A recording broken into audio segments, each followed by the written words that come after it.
Babes Behind the Beats with Jess Bowen and Bowie Jane. G'day, it is Bowie Jane with Jess Bowen on Babes Behind the Beats, and we are finally back in studio. We're back, baby. Yeah. Wow, I sounded dumb. We're back, baby. It's been so long. Well, it feels like it's been so long, but maybe it's just been like 2 months or something. It's been a few months, which is a long time, and there's a lot of things I feel like that have also happened in those 2 months when we've been busy. Yeah. And there's a lot. I mean, a lot has been going on in the world, obviously. We won't get probably too much into that yet, but like it's been a lot. 2025 has been a crazy year so far. I mean, it just hit. So I spent, by way of background here, I've been on a tour that I'm doing with Kendall, the DJ, and we're doing all the ski resorts around Canada and the USA. Yeah. And then I had some time off over New Year's, so I went to New York. Oh, yeah. Stayed with my friend Kitty there. And then came back to LA for I was coming back for a week, and then the fires, and then we were evacuated, and it's just been crazy. It's been crazy. Since, It's been a crazy start. Yeah, that was a week into 2025 when that happened in LA, and it was just like so apocalyptic. It was crazy. It was insane, and obviously very sad and devastating. Shocking. It's terrible. But yeah, it's been pretty wild so far. But yeah, so so I was only back for a week because and then I was going to my snow gigs again, and I was staying in West Hollywood, and I was only back for a few days, so I wasn't even really catching up with anyone or anything. I had the dog, and I was staying at Melissa's, and she had her 2 dogs and a cat, and then I was about to go to the airport to get a flight to Tahoe for one of my gigs, and then it was like fast-moving fire rolling through Runyon. Oh, you were supposed to go to the airport? Yeah, I was like going in 15 minutes. Oh, and my she was God. going to look after my dog. Yeah. But actually before that, a couple of days before that, the girl who looked after Billy, Christina, during Big Brother, was going to look after Billy whilst I was away. Mm-hmm. And then her dad's house burnt down. So I said, well, I assume it's not, she's going to have her dad. And it was a whole, obviously because he was in Palisades. Oh, man. So then, so I said, that's fine. Melissa said, I'll look after the dog. I said, yeah, okay, cool. So it was just for a few days. And then I'm about to go to the airport, leaving my dog with her dog, 2 dogs and the cat. And it's like, evacuate. And I looked at her and I said, I can't go to the airport and have you evacuating with all I said, I'm going to change my flight and I'll help. Wow. Okay. I didn't know that you were like literally going to fly that night. But yeah, immediately you'd be like, okay, rebooking this. And especially with like a dog and with your friend that you were staying with, it's like I would do the same thing. I'd be like, there's no way I could just leave you.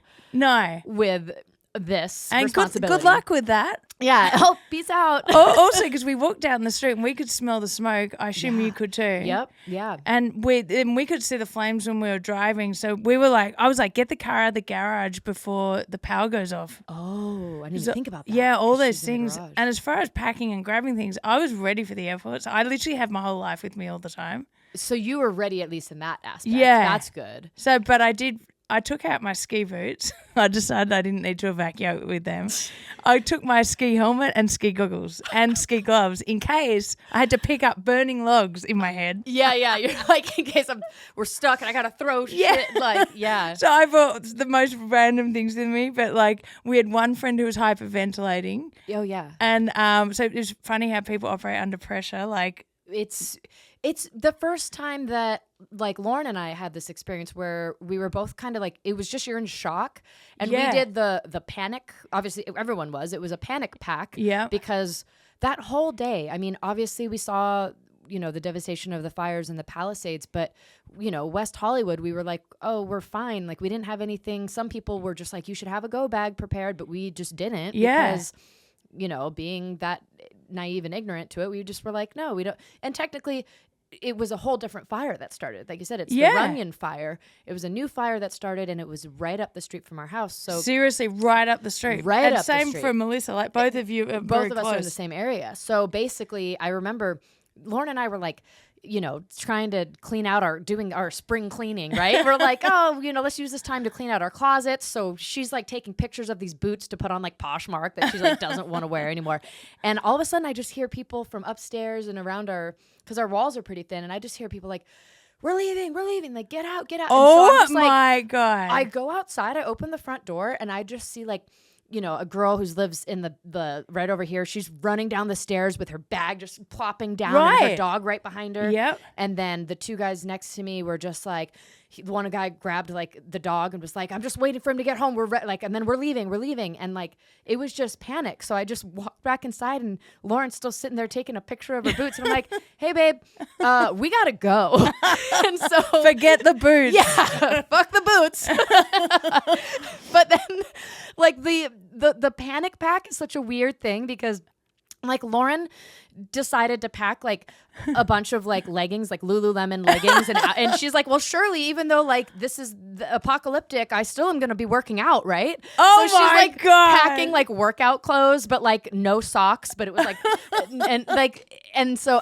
what did I pack? I think I packed like 3 hoodies and like 2 sweatpants and then like nothing else. And I was just like, what did I like? I don't know what I was thinking. No passports. Oh, you didn't take your passport? I didn't even think about it. That was the first thing I was didn't grab because again, in your panicked mind, all I did was I grabbed more stuff for the dogs than we did for ourselves. Yeah. We're like, they're going to need their bed. Here's all their medication. Where's their food? Medication's important. Yeah, for sure. But it's like we packed everything for them and then we just kind of were like, yeah, all right, time to go. And then I packed like random stuff from the fridge thinking like, well, if we get stuck, we need some food. Like your brain really goes to like what happens if like we're literally stuck down, like broken down in the middle of nowhere now because we have to get so far from the fires and we're going to need to eat and we're going to need water. That's right. So, well, we had someone staying with us because her power had gone out. And because of that, we'd been to the grocery store that day and picked up bottles of water and some like almost emergency items in case the power went out. Wow. So then when we evacuated, we grabbed the water, we grabbed the bananas, we grabbed like the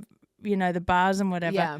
But like it was, I looked at Melissa at one point and she was starting to, she's pretty good, but she was starting to panic. And I said, now's not the time to panic.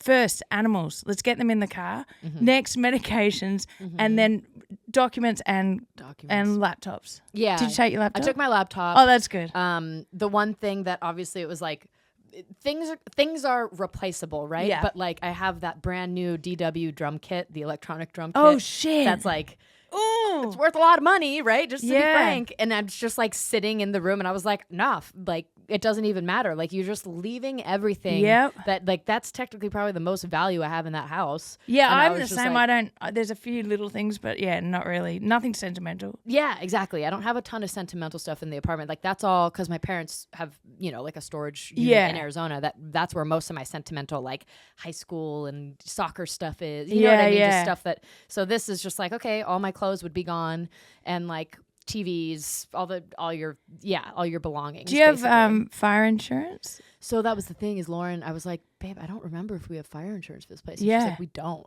It wasn't required. Oh. And so then we never did it. Because you know how some apartments require it? Right. And then this, I guess we weren't required to have it. And so we just never did it. Yeah. And so... Well, my insurance is only covered for $20,000 for fire. And I was like... that's not going to go very far. Yeah, exactly. So I've changed mine now. Same for earth, and I've made sure it's covered for earthquakes. Obviously, earthquakes are the next big thing, but yeah. No, it was crazy. And then again, we as we got out of the apartment and started walking. I mean, ash was already coming down into our building, and I was so worried about dying of smoke stuff. Oh yeah, that too. We put our masks on, and I didn't have a mask. But yeah, then we turned onto the street, and it was just pure panic. I mean, people all on the streets videotaping because you could just see it right there. Whoa. But then like so much traffic and people honking because some people were just like stopped in the middle of like it was just chaos. Same in our street. People just parking willy-nilly everywhere and running down with bags, and then we're in the car. Once we got everyone in the car, the air conditioning wasn't working. So Melissa said, I need to widen down the windows because it's all fogging up. I can't see. I said, no, the smoke's out there. Yeah. So we're like doing this. And she goes, fuck, I forgot my glasses. I can't see. Oh, no. I'm like, well, I'll drive. And she goes, no, I'll be right. And I was like, okay. Oh, God. And then we're like driving back. So we drove towards Beverly Hills and then down to Santa Monica that way. So you went more west. Yeah, because we didn't want to be stuck in gridlock. Yeah, we did actually, because we decided to go east immediately. Because Were you in gridlock? We were in gridlock for maybe 10 minutes because I immediately was like, were you panicking? No, I gotta go. A little bit, because I was like, oh, fuck, like we are like stuck right now. Like this is gonna be bad. So once I found like the next through side street, I just turned and went south and just drove through like neighborhoods to get as south as possible. That's good. And then we drove to Manhattan Beach to stay with a friend, but then by the next day, like everything, thank God that fire got put out so quickly. Oh, yeah. I mean, we just didn't know because everything else had been so bad. It was so up in the air. And that night was chaotic. Do you remember? Because we went to our friend's house and all we did was sit there and watch the news, and it just was fire after fire after fire then popping up. Studio City. And I was like, Studio City. Here we go. That's my place, Yeah, and it just kept for a while. That just kept happening. Yeah, and it was full on. It was crazy. I was like, I really need a push bike because like in those moments when, say, the power goes out, you can't open the garage or there's gridlock, I want a push bike so I can get out of here. I didn't even think about the garage factor because we have parking, but it's not like ours isn't gated. Ours is like in the front. Perfect. You just go down into a little thing. So that's good in a sense. I remember being upset that we didn't have gated parking, but in that sense, it's actually good. Yeah. But I didn't think about that. Like that Also, people not having gas in their car. Like, we'd filled up that day because of the power things. So, but That's like, smart. shit, otherwise, I was like, how am I going to get out and run with the dogs and the cat and the... So I was like, you really need a dog backpack as well. Yeah. For That's all so these true. moments. I know. I mean, geez, crazy. So apocalyptic. Like the most apocalyptic. Outside of like COVID. Oh, you know what I mean? yeah. Because of COVID, when everything was shut down. I mean, that was obviously very apocalyptic like, but this in the sense of the panic, like just the sheer panic in that moment. Having to think in like 3, maybe 5 minutes, having to think and leave. Yeah. That's harder than you think. You think you'll be fine, but your brain's not really working. Like, It's not working. Yeah. Literally, both of us had our suitcases open and it was pretty much empty. And I just thought like, I don't know what else to pack. Yeah. Like, let's just go, I guess. Like, I couldn't even fill up my suitcase because I was just like, as long as we just get out, the dogs get out. Yeah. I was like, we got Pepe and Tony. We're good. Let's just go. Yeah. Well, we had one girl hyperventilating and I was going to like just throw her in the car and go, She was "Get with you in." guys? Yeah, she's like, she was panicking and I was like, get in the car now. So you're good at what it sounds like is that you're good in these moments. I'm at, no like, problem, but taking charge. Yeah. And keeping calm. yeah, no problem. But also like I was bright red in the face. Like I could feel the adrenaline was definitely there, but Yeah. I was still thinking straight, but I could see a lot of other people weren't. Yeah. In fact, I'll tell you what else was happening. So the guy across the road, he's calling Melissa going, where should I go? And I'm going, she's trying to help him, but she's trying to drive with no glasses and the windows are fogged up. my God. And I grabbed the phone. I go, hey, look, we're in a little bit of a panic here. We've just had to wrangle a cat, 3 dogs. We got someone hyperventilating and She doesn't have her glasses and can barely see, and we're trying to drive. yeah. And he goes, well, where should I go? And I go, so look on the map and where the fire is, drive the opposite way. Yeah. Thank you. We'll speak to you later. Bye. Wait, but truly, I'm like, how does someone not know? We didn't know where we were going at first, but we at least, as in like, we didn't have a place to go. No. But we knew we were driving south. Yeah. You're like, I thought near the airport because that's going to be the last thing to burn. So we're Yeah. going to go to the airport. Yeah. But yeah. And people are like, well, where should we start? I'm like, who cares? Like, what? We'll stay in the car. I don't really care. I was going to say, like, it's literally just get out of that area that you're in, go to a different area, go to a restaurant, go to a bar, whatever it is Anything. for now, just have your stuff with you, get out of the area. Yeah. Because like one thing you don't want to be is stuck in gridlock. The fire comes down the hill and everyone burns in their cars, which is what happened in Australia. It happened. Well, even in the close in Palisades, did you Palisades. see? Everyone had to get out of their Shocking. cars. Like, that happened there. Oh, I mean, the thing is, guys, we've been watching Palisades go down, Altadena, like it was just Malibu's devastating watching it. We've been watching it for days. So when that happened, we're like, oh shit, we're next. We gotta Okay. go. Yeah. So yeah. Yeah. Exactly. It was, you already were on like up here with your Yeah. anxiety because of everything that was happening around you. And then when it turns out that it's right up the street, it's really just like, I truly like, didn't realize. shit. Yeah. Yeah, and it's not like doom scrolling or doom watching. You actually had to watch the news to make sure you were safe. Yeah. Or that your friends were safe in whatever neighborhood they were. Because like Kate's in Ocean Park near Santa Monica. Mm-hmm. And so I was like saying, oh, you might have to leave. She was like, yeah, I know, I'm ready. I've got my bag packed. And then it was us who had to leave. Yeah. Did she have to leave? She was she close to didn't, Santa Monica. She didn't in the end. But some like Erin's, another friend who lives near Montana, she did evacuate. Oh, this is a funny story. Okay, so she's near Montana, which is right near the borderline of the Palisades and the Santa Monica fires. Montana, is it a street or is it It's a big area? street, sort of right near where Santa Monica turns into Palisades. Okay.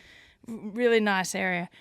She evacuates out of caution, forgets the cat's medication, so goes back the next day, and you can't get in. Because there's like, but someone told her if you turn left down this street, right down this street and go like this way, you'll be able to get in. So she does that. She does a sneaky way to get back to her own house to pick up the medication. She gets to the house. She's like, yeah, I got past all the roadblocks and whatever. The alarm goes off because she forgets that she's got the alarm on. So, and then security's calling her and she can't remember her secure word. Oh, no. So then the police came and she's like dressed in like tracksuit pants, like, it's a wealthy area. She probably looks like she's like she broke in or something. And they're like, she's like, oh no, I swear to God I live here. I'm just picking up the medications. And they're like, well, what's your security word? And she's like, I don't know. I can't remember. And so it went on for ages, but she thought, oh shit, I'm going to get arrested for my own house. But that's so, oh my God. It was so How do funny. You not remember your password? Well, this is another thing. She said the panic. Because you're just in. It was the adrenaline. I got to get in and out. Sneaking in. Yeah. Oh my God. And then forgot the alarm was on and then forgot her own word. And technically, then because it was illegal at that time to be going, it was literally shut. Like the police had all those areas shut down for a reason. So there wasn't looting. So and also so they could access, I think. So they could access it. And also it would be, did she get ticketed or anything? No, I mean, she managed. Oh, that was the other thing. Her license doesn't say that address either because she lives somewhere else as well. She's got 2 houses. Yeah. Yeah, so then anyway, but I think she found some paperwork on the desk that she could show to prove it. It was oh my gosh. It was such a hot mess. Crazy. All these weird stories, but yeah. But we actually I went and volunteered for Pups Without Borders. Oh, I wanted to ask you about how that experience was. It looked very rewarding. Yeah, it's good because we're like, shit, what can we do? There was no real way to help on the ground, so my gym CrossFit had aligned with them or something, so we could go help out,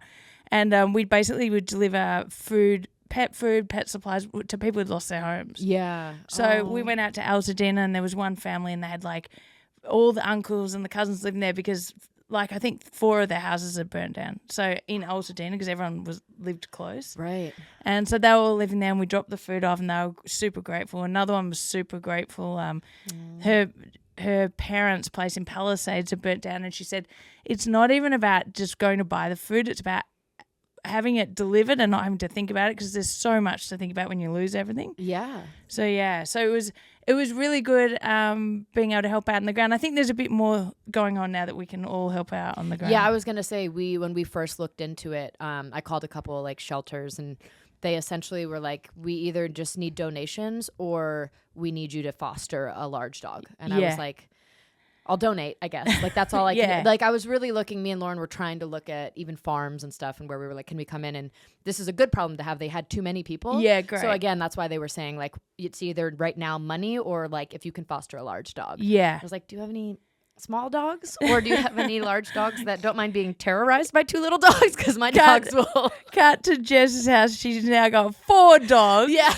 No. Believe me, I would if Tony and Pepe wouldn't completely have, they've got little dog syndrome and they would terrorize. You've seen what Tony does to Billy. Yeah. Like it's like, so I was like, I can't take a large dog. So I've been donating. Lauren and I have donated. And then we were thinking the same thing.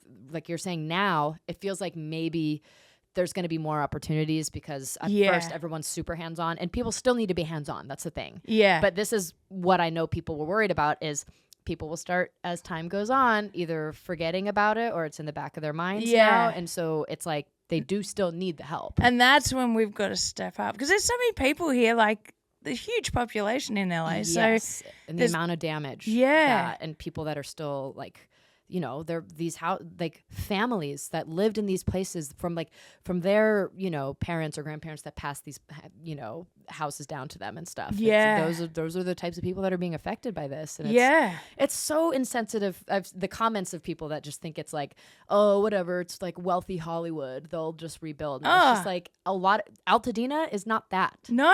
And even in the Palisades isn't all wealthy. it's not all that either. No. But it's also just like that's so insensitive. It doesn't matter anyway. It doesn't matter regardless. Yeah. Like, and it's not like there's a lot of Hollywood celebrities that are being like, oh my God, poor me, my house.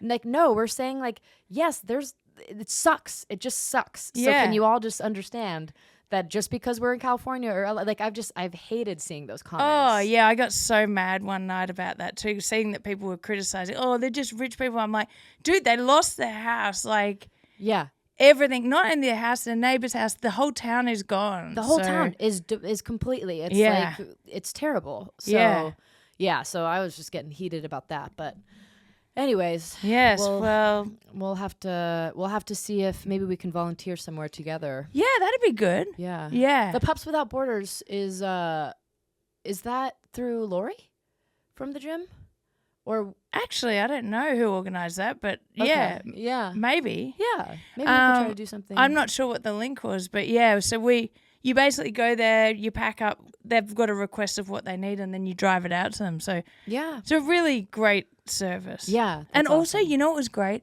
Even the people who maybe it wasn't a financial thing for them, it was the time and having to stress about it. Yeah, and they were just like, also they were so thankful that people had been thinking of them. Oh, so that great. was that was the real thing that I was like, oh, that's what it's all about. Like, it's not even, I mean, of course people need stuff, but also them knowing that other people are working to help people. Yeah, you know? no, that's such a good point. I mean, with everything that happened with the loss of their home, there's so much that's going to be on their plate that certain things that are not going to be, you know, thought about, or you just saving them the time for that. Yeah, just the time is great. Yeah. So, aw. Yeah, it was good. I mean, it's been a very strange time, but like also good seeing that everyone come together as well. Yeah, that's what's been, and seeing like the Fire Aid show happen. Yeah, you know what I mean, and all these like. Oh my God! And the people complaining that, oh, I didn't get to see blah blah blah. I'm like, it was a fundraiser.